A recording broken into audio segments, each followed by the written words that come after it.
இது leg மாட்டினோம். Leg மாட்டினோம்னா புண்ணாயிடுச்சு.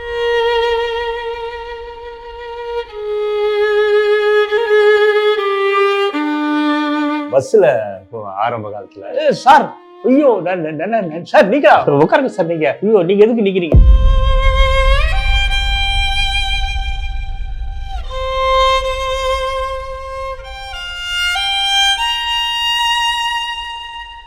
அப்போ சொன்னாப்புல, அண்ணனை விடாதுரா, நம்மெல்லாம் வந்து பெரிய ஆள் ஆயிட்டா. நான் சரி எல்லாரும் சொல்றது தானே இது, அப்படிதான் நான் நினைச்சேன் அப்ப இருக்கிற காலகட்டத்தில். திடீர்னு ஒரு நாள் என்னுடைய 16 வயசுலேயே இந்த 16 வயசுல எங்கள் அப்பா இறந்துட்டாரு.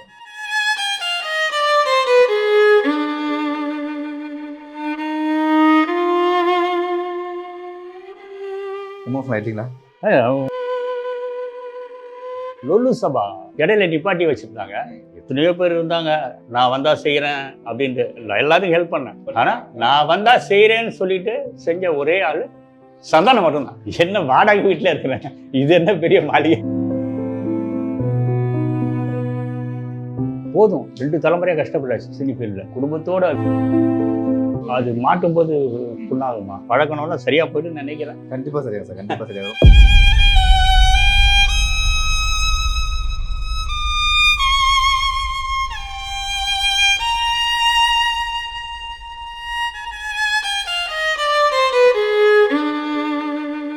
MCR Pure Cotton Club, formals and casual shirts. Summer வந்தாச்சு, எங்க கிட்ட விட்டுருங்க, நாங்க பாத்துக்கிறோம். GT Holidays, South India's #1 travel brand. உங்கள் தங்க நகையை விற்று உடனடி பணம் பெற மேக்ஸ் கோல்ட். கால் 04445454545. கலாட்டா தமிழ் நேயர்களுக்கு வணக்கம். அதாவது நம்ம யார் வீட்டுக்கு வந்திருக்கோம் அப்படின்னு பார்த்தீங்கன்னா, இவர் 90s கிட்ஸ் ரொம்ப ஃபேவரட்டான ஒரு காமெடின்னு சொல்லலாம். அதாவது 90s கிட்ஸ் எல்லாருமே விஜய் டிவி முன்னாடியே உட்கார்ந்த ஒரு காலம். இந்த சீரீஸையும் இந்த ஷோவையும் யாருமே மிஸ் பண்ணிக்க மாட்டாங்க.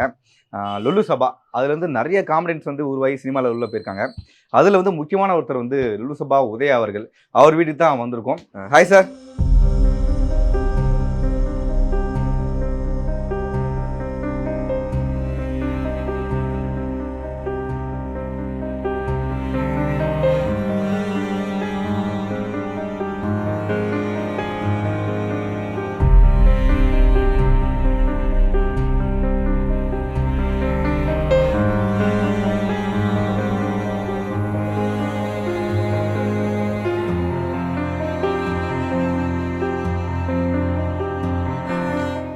வணக்கம், எப்படி இருக்கீங்க?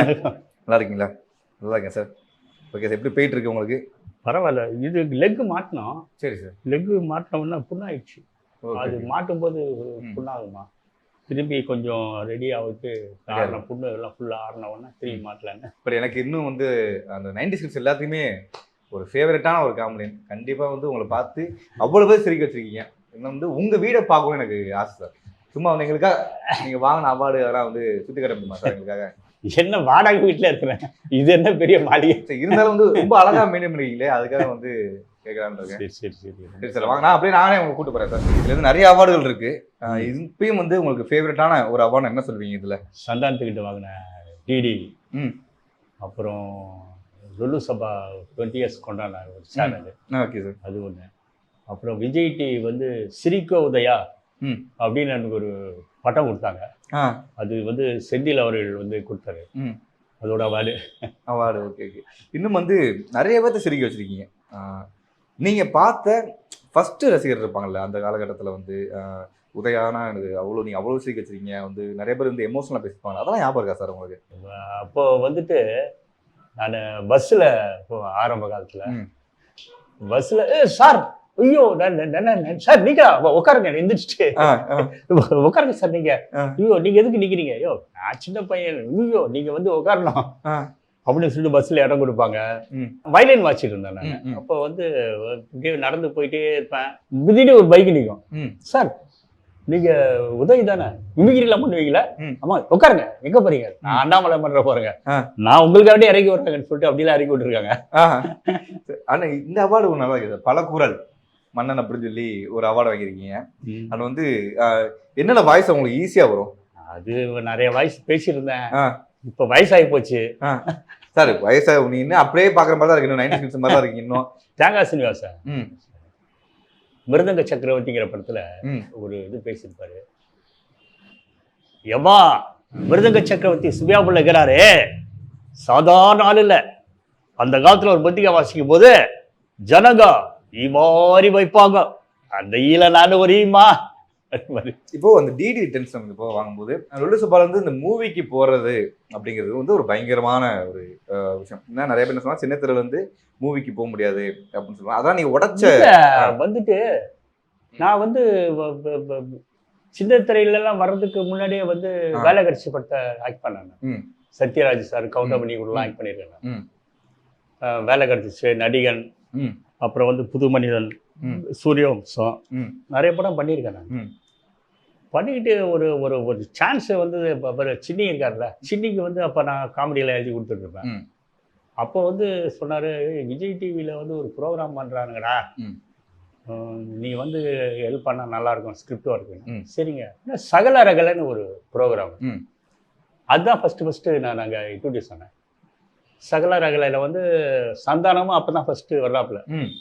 ஒரு ஃபஸ்ட்டு வந்து சின்ன சின்ன இதெல்லாம் பண்ணிட்டு மெயின் ரோலாக பண்ணுறாப்புல. சந்தானா வந்துட்டு நம்ம ஆக்ட் பண்ணானே, எப்படி நான் இந்த எக்ஸ்பிரஷன்லாம் நீங்கள் பண்ணுறீங்க, அது எப்படி நான் கண்ணுலே கொஞ்சம் எனக்கு வரமாட்டேங்குதுண்ணே,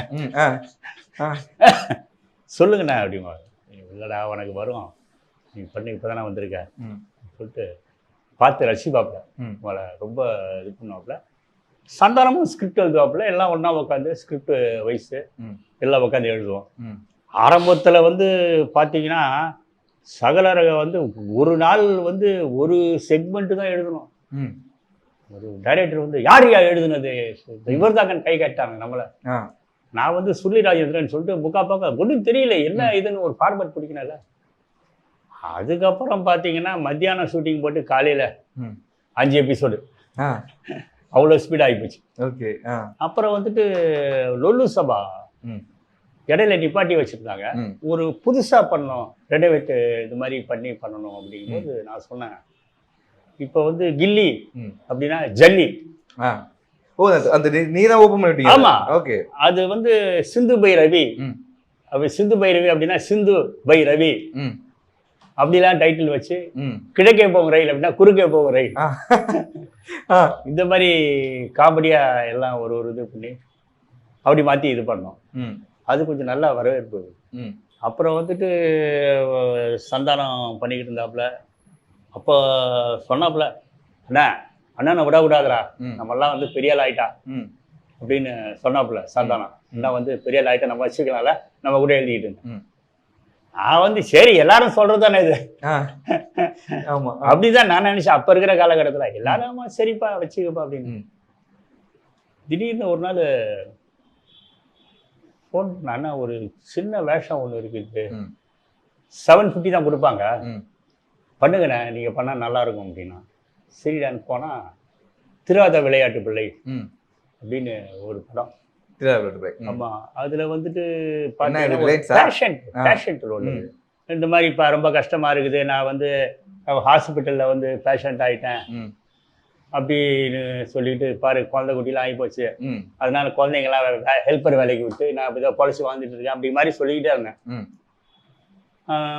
அந்த பொண்ணு யாருப்பா ரிலேஷனா அப்படின்னு சொல்லிக்கிட்டு பண்ணியிருந்தேன். அந்த ஹீரோயின் பொண்ணு யாரு ரிலேஷன்ஸா அப்படிங்க. அது வந்துட்டு சொல்லிக்கிட்டே இருந்தேன்.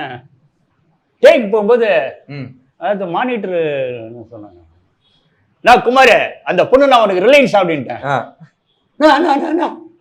நல்லா இருக்கு, இது வச்சுக்கினான். கடைசியில பார்த்தா அந்த படத்திலே வந்து என்ன ரிலையன்ஸா அப்படின்னு மட்டும் தான் வந்தது, மிச்ச சீன்லாம் கட் பண்ணிட்டேன். அங்க பாரு நான் வரேன்னு காட்டுறதுக்குள்ள முடிஞ்சிடாது. அது வந்துட்டு நல்ல ரீச். அது அதுதான் நம்ம யாரும் தெரியறதுக்கு வந்து ஒரு ஒரு சின்ன ஒரு ஸ்பார்க் தானே அது. அதே மாதிரி வந்தாப்புல வச்சுக்கிட்டாப்புல நம்மள ஒரு 8 வருஷம் அப்படியே இது பண்ணி நல்ல சம்பளம்லாம் கொடுத்து. எத்தனையோ பேர் இருந்தாங்க, நான் வந்தா செய்யறேன் அப்படின்ட்டு. மியூசிக் லைன்ல இருக்கட்டும், நடிப்பு துறையில இருக்கட்டும், எத்தனையோ பேர் வந்தா எல்லாத்தையும் ஹெல்ப் பண்ணேன். ஆனா நான் வந்தா செய்யறேன்னு சொல்லிட்டு செஞ்ச ஒரே ஆளு சந்தானம் மட்டும்தான். பட் வந்து இப்போ வந்து நீங்க வந்து அங்க எழுதிருக்கீங்க அங்க டேபிள்ல, அது வந்து அந்த ஆடின காலும் பாடுற வாயும் சும்மா இருக்காது அப்படின்னு சொல்லுவாங்கல்ல, என்ன எழுதிட்டு இருக்கீங்க?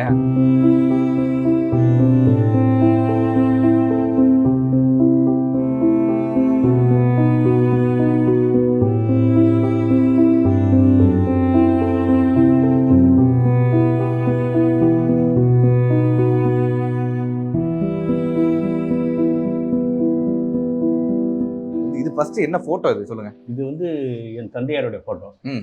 என் தந்தையார் வந்து சந்திரன் பாபுன்னு ஒரு காமெடி ஆர்டிஸ்ட். ம். அப்பா அந்த காலத்துல ஒரு காமெடி ஆக்டராகவே வந்து சர்வே பண்ணிருக்காரு. காமெடி ஆக்டர், ரைட்டர், ம். அப்புறம் வந்து பாடகர். அப்போ வந்து காமெடி கேசட் எல்லாம் வந்ததுல, ஆமா. அதே மாதிரி ரெக்கார்டு ஃபர்ஸ்ட் ரெக்கார்டு ம்.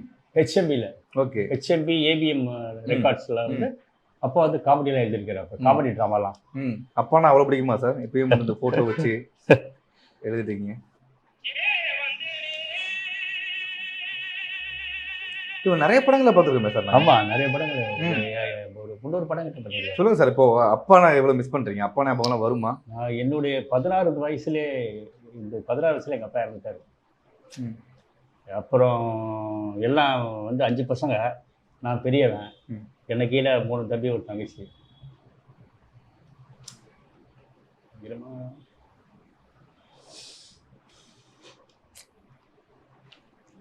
எமோஷனல் ஆயிட்டீங்களா?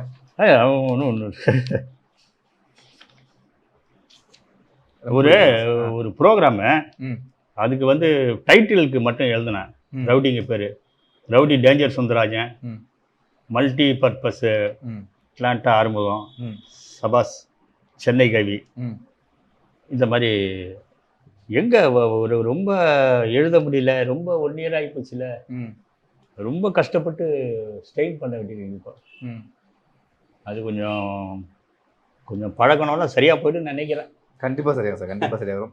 பட் எனக்கு என்னன்னா, சென்டிமெண்ட்டாகவே உங்களுக்கு இந்த இடம் தான் வந்து எப்பவுமே எழுதுவீங்களா? இந்த வீட்டுக்கு வந்து தான் 3 கல்யாணம் நடந்தது. யாருக்கு சார்? என் பையனுக்கு ஓகே. 2 பொண்ணுங்க. ஆ. பசங்கள்லாம் படிக்க வச்சுட்டேன் கஷ்டப்பட்டு. எப்படியோ பையன் வந்து லயோலாவில் ம். பண்ணான். 2 பொண்ணுங்க ஸ்டெல்லா மேரிஸ் ம். தான் அவங்க மேரேஜ் ஃபோட்டோ. கூட்டு போ சார்.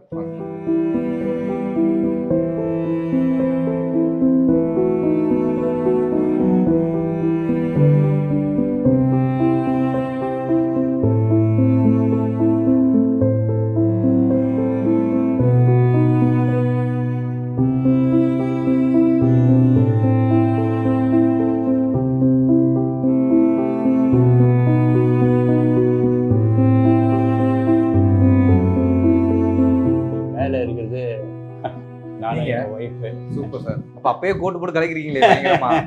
இது வந்து பெரிய பையனோட கல்யாணம் ஃபோட்டோ. நீங்கள் எஸ்பிபி கார்டன் நடந்தா சார்? இல்லை, அது கோயம்புத்தூரில் இருந்தது. Okay sir. இது வந்து பையன் வந்து கிராஜுவேஷன். ஓகே. நெக்ஸ்ட் அது கலக்குறீங்களே சார் பயங்கரமா. அது யாரோட கல்யாணம் சார்? அது வந்து சின்ன பொண்ணு கல்யாணம். ஆ. போன மாதம் தான் பெரிய பொண்ணு கல்யாணம் நடந்தது. Super sir. அது இனிமேல் தான் ஃபோட்டோஸ் எல்லாம் வரணும். வரணும். ஆமாம். பேரன் பற்றிலாம் இருக்கா சார்? பேரன் பார்த்தீங்களா? ஆமாம். பேரன் ஒருத்தன் பிறந்திருக்காரு. ம். ஒரு 6 மாதம் ஆகுது. ம். அடுத்து ஒரு மருமக டெலிவரி இருக்கிறேன். சூப்பர். அண்டு அவர் நான் வந்து இது திரைத்துறைக்கு இறக்கி விடுவீங்களா? ஐயோ, திரைத்துறையெல்லாம் வந்து கிடையாது. ம். கலைஞானத்துக்கு வந்து நான் அப்படி, என் பையன் வந்து கிட்டாரிஸ்ட். ஓ சூப்பர். பையன் வந்து கிட்டார் வாசிப்பான். ம். அதனால வந்து ஆர்வம் இருக்கு. கிட்டார் வாசிப்பான், டான்ஸ் ஆடுவான். அதே மாதிரி பொண்ணு டான்ஸ் ஆடும். ம். எல்லாம் வந்து அந்த இதெல்லாம் நான் இது ம். அது வந்து நான் இது பண்ணுவேன் அவங்களுக்கு, ம். உற்சாகப்படுத்துறது. படிக்கணும், படித்தாதான் எல்லாமே இந்த உலகத்தில். ம். படித்ததுனால தான் வந்து இன்னைக்கு வந்து இவ்வளோ எல்லா வேலைக்கு போய் ஒரு இதாக இருக்கிறாங்க. ம். அது வந்து போதும். ம். 2 தலைமுறையாக கஷ்டப்பட்டாச்சு சினி ஃபீல்டில். போதும், நம்ம தெரிஞ்சிட்டோம், அதுதான். இதுக்கு மேலே என்ன பண்ண முடியும்? என்ன சொல்கிறீங்க? நம்ம ஒரு காமெடி ஆர்டிஸ்ட்டு அப்படிங்கிறது நிரூபிச்சாச்சு. ம். வேற என்ன இருக்குது? வேற சொத்து தான் சேர்க்கலையே தவிர ம். மற்றபடி பசங்களை படிக்க வச்சு செஞ்சு ஒரு கிராஜுவேட் ஆகினா அதெல்லாம் ஒரு பெருமை தானே வாழ்க்கையில். சினிமாக்காரங்களுக்கு வந்து 2 வந்து ஒரு பயங்கரமான கஷ்டம். ஒன்று வீடு, இன்னொன்று வந்து மனைவி. சினிமாக்காரங்க பொண்ணுலாம் கொடுக்காதப்பா அப்படிம்பாங்க. உங்களுக்கு எப்படி சார் இருந்துச்சு அப்போ? அதாவது அவங்க வீட்டில் வந்து நான் நடிகர் அப்படிலாம் சொல்லலை, ம் வயலின் அப்படின்னேன். ம் சரின்னு சொல்லிட்டு வயலின் என்னன்னு தெரியல கட்டி கொடுத்துட்டாங்க. ம் கட்டி கொடுத்தோன்னே என்ன சார் எப்படி சார் தொழிலே தெரியாமல் கட்டி கொடுத்தாங்க? அது தான் கேளுங்க. ஆ கட்டி கொடுத்துட்டாங்க. கட்டி கொடுத்தோன்னா வீட்டில் ஒய்ஃபு மறுநாள் 2 நாள் கழிச்சு சொல்கிறாங்க, ம் எங்கள் அண்ணன் வந்து வயரிங் வேலையெல்லாம் பார்க்குறாரு, ம் இது தச்சு வேலை, கார்பெண்டர் அவர், ம் அதனால இதெல்லாம் கான்ட்ராக்ட்லாம் எடுப்பாங்க, அதனால நீங்கள் வயரிங் வேலைக்கு ஒன்றும் அவஸ்தை வெளியே போய் தேட தேவையில்ல, ம் வீட்டிலேயே பார்த்துக்கலாம் ம் அப்படின்னா. ம் வயரிங்கா? ம் வயலினுமா அப்படின்னு. வயலினா? அப்படிங்களா? கல்யாணம் பண்ணி எல்லாம் முடிஞ்சு போச்சு, இனிமே ஒன்றும் பண்ண முடியாது அப்படின்னு. ஐயோ என்னங்க அது, சரி என்னமோ நல்லவங்கிட்ட மாட்டினேன். அப்புறம் வந்துட்டு ஓகே ஆயிட்டாங்க அவங்க. ஐயோ என்ன சினிமா, அதுக்கப்புறம் கட்டி கொடுத்தோன்னா அவங்க ரொம்ப கவலைப்பட ஆரம்பிச்சிட்டாங்க. ஐயோ என்னது சினிமாங்கிறது ஒரு இது இல்லையாது. எங்க அப்பா வந்து நடிகர்னு தெரியும், ஆனா பையன் வந்து அவங்க வயரிங் நினைச்சுக்கிட்டாங்க. வயலினை வந்து வயரிங் நினைப்பானுங்களா என்னமோ காதுல அவனுக்கு வயல விழுந்துருச்சு. ஓகே. அதுக்கப்புறம் கொஞ்சம் கொஞ்சமா இம்ப்ரூவ்மெண்ட் ஆகி டெவலப் ஆகி ஓரளவுக்கு வந்து பசங்கள்லாம் படிக்க வச்சோன்னா அவங்களுக்கு ஒரு சந்தோஷமாகி போச்சு. சரி ஓகே சார். ஆனால் இப்பயும் வந்து நமக்கு அதாவது நீங்கள் ஆரம்ப காலகட்டத்தில் வந்து வீடு இல்லாமையோ இல்லை வந்து வீட்டுக்காகவோ வந்து அலைஞ்சிருக்கீங்களா? நான் வீடே இல்லாமல் 3 நாள் இருந்தேங்க, குடும்பத்தோட வீடே இல்லாமல். இப்போ ஒரு வீட்டிலலாம் அப்படியே இடம் கட்டு படுத்துக்கிறாருன்னு சொல்லிட்டு அவ்வளோ கஷ்டப்பட்டேன் நான். அவ்வளோ கொஞ்சம் நெஞ்சம் இல்லை, அதெல்லாம் ஏகப்பட்ட வீடு, 30-40 வீடு தான் மாறியாச்சு. மாதத்துக்கு 15 நாளைக்கு ஒரு வீடு வாடகை கொடுக்க முடியாது. என்ன அவ்வளோ கஷ்டம். இப்போல்லாம் வந்து இப்போ இருக்கிற மாதிரிலாம் கிடையாது. இப்போல்லாம் இப்போ வந்து சும்மா உட்காந்தாலே பிரியாணி சாப்பிட்றான்னு கேட்குறாங்க. சும்மா உட்காந்துருந்தானா சார் பிரியாணி கூட அவருக்கு அப்படின்னு கொடுத்துட்டு போகிறாங்க. இப்போலாம் வந்து ரொம்ப கஷ்டம். இப்போல்லாம் வந்து எவ்வளோ மேலு. இப்போ இருக்கிற காலகட்டம் தான் உண்மையிலேயே வந்து பொற்காலம் வந்து இப்போ தான் என்னங்க சொல்கிறேன் நான். முன்னெல்லாம் வந்து அவ்வளோ கஷ்டங்கள் அவ்வளோ இது இருந்தது. இவ்வளோ காலத்தில் வந்து எல்லாத்துக்கும் சாப்பாடு கிடைக்கிது. ஏதோ ஒருத்தனுக்கு 2 பேர் தான் வந்து வீம்புக்குன்னே இதாகிட்டாங்க தவிர மற்றவங்களுக்கு தான் ஓரளவுக்கு எல்லாம் படிச்சுட்டாங்க. பட் சார் பட் உங்களுக்கு ஒரு மெமரிஸ் ஞாபகம் இருக்கா? எனக்கு வந்து இந்த நாள் வந்து எனக்கு யோசித்தேன்ப்பா, வீடே இல்லாமல் இருக்கோமே அப்படின்னு சொல்லி ரொம்ப கஷ்டப்பட்டேன்ப்பா. ஒரு இன்சிடென்ட்டாக ஞாபகம் இருக்குங்களா, மைண்டில் ஸ்டோர் ஆகிருக்குங்களா? அது என்ன இன்சிடென்ட் சார்? ஆக்சுவலாக என்ன சொல்கிறது, எல்லாம் தான் கஷ்டப்பட்டு வந்திருக்கிறாங்க. அது வந்துட்டு ஒன்றும் சொல்கிற மாதிரிலாம் இல்லை. எல்லாருக்கும் கஷ்டம் வரும். அதாவது அவன் கஷ்டம் ஒவ்வொருக்கு பிரித்து கொடுத்து ஐயோ வேணாம்பானுங்க. அந்த மூட்டை சொல்லுவாங்கள்ல, ஒரு மூட்டை வந்து கடவுள் வந்து எல்லா மூட்டையும் கட்டிக்கிட்டு இங்கே வந்து போட்டு எது சின்ன மூட்டையாக இருக்கு எடுத்துக்கன்னு பார்த்தா எல்லாம் இதை விட பெருசாக இருக்குதான். அதனால நமக்கு வந்து கஷ்டப்பட்டோம், தெரிஞ்சுக்கிட்டோம், சரி இது வந்து இப்படி அப்படின்னு படிப்படியாக எல்லாம் வந்து ஒரு படிப்பு இல்லாமல் அனுபவ படிப்பில் டெவலப் பண்ணி இவ்வளோ தூரம் வந்திருக்குன்னா ஒரு பெரிய விஷயம் தான் உண்மையிலே. காட் கிரேஸ் தான். MCR Pure Cotton Club, formals and casual shirts. Summer வந்தாச்சு, எங்க கிட்ட விட்டுருங்க, நாங்க பாத்துக்கிறோம். GT Holidays, South India's #1 travel brand. உங்கள் தங்க நகையை விற்று உடனடி பணம் பெற மேக்ஸ் கோல்ட். கால் 04445454545.